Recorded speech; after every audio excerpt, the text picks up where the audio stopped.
বাংলাদেশের অর্থনৈতিক উন্নয়নে প্রবাসীদের পাঠানো রেমিটেন্সের গুরুত্ব বিবেচনায় প্রবাসী আয়ে প্রণোদনা বাড়িয়ে 2.5% নির্ধারণের সিদ্ধান্ত নিয়েছে অর্থ মন্ত্রণালয়।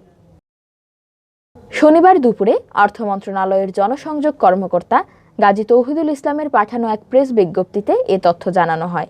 এতে বলা হয়, জনমানুষের সার্বিক জীবনমান উন্নয়ন, বৈদেশিক মুদ্রার রিজার্ভ বাড়ানো, মানি লন্ডারিং প্রতিরোধ, কর্মসংস্থান সৃষ্টি এবং বাংলাদেশের অর্থনৈতিক উন্নয়নে প্রবাসীদের পাঠানো রেমিটেন্সের গুরুত্ব বিবেচনায় বিদেশে কর্মরত বাংলাদেশি শ্রমজীবী মানুষের কষ্টার্জিত বৈদেশিক আয় বৈধ উপায়ে দেশে প্রত্যাবর্তনে উৎসাহিত করার লক্ষ্যে রেমিটেন্স পাঠানোর অনুরোধ জানানো হয়েছে।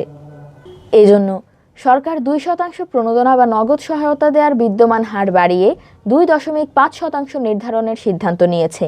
বর্ধিত এ হার চলতি 2021 থেকে 22 অর্থ বছরের 1 জানুয়ারি থেকে কার্যকর হবে। সরকার 2019 থেকে 20 অর্থ বছরে পাঠানো রেমিটেন্সের বিপরীতে প্রথমবারের মতো 2% হারে প্রণোদনা বা নগদ সহায়তা দেওয়ার সিদ্ধান্ত দেয়।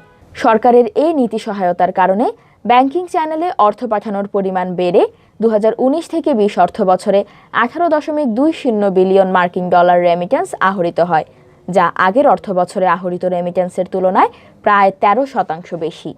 এছাড়া 2020 থেকে 21 অর্থ বছরে রেমিটেন্স আহরণের পরিমাণ ছিল 24.80 বিলিয়ন মার্কিন ডলার, যা 2019 থেকে 20 অর্থ বছরের আহরিত রেমিটেন্সের তুলনায় প্রায় 36% বেশি।